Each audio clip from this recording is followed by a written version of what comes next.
অঙ্কটি সহকারী প্রাথমিক বিদ্যালয়ে এসেছিল। আমরা যদি ঝটপট অঙ্কটি করতে যাই তাহলে গুণ করে ফেলবো। এখানে 3 দুগুণে 6, 6 একে 6, দশমিকের উপর ডিজিট গুনবো 1 2 3 4 5, 1 2 3 4 5 দশমিক। নিচে এগুলি গুণ করে ফেলবো। 3 দুগুণে 6, 6 একে 6,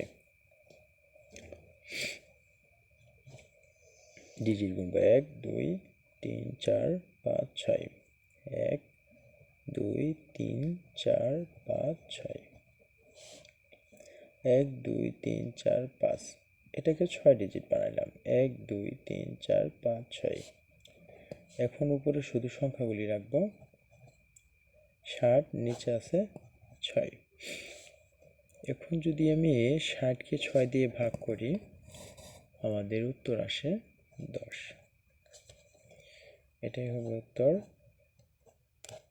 আমরা খুব সহজে এই নিয়ম ফলো করে দশমিকের গুণন অঙ্কগুলি করতে পারি।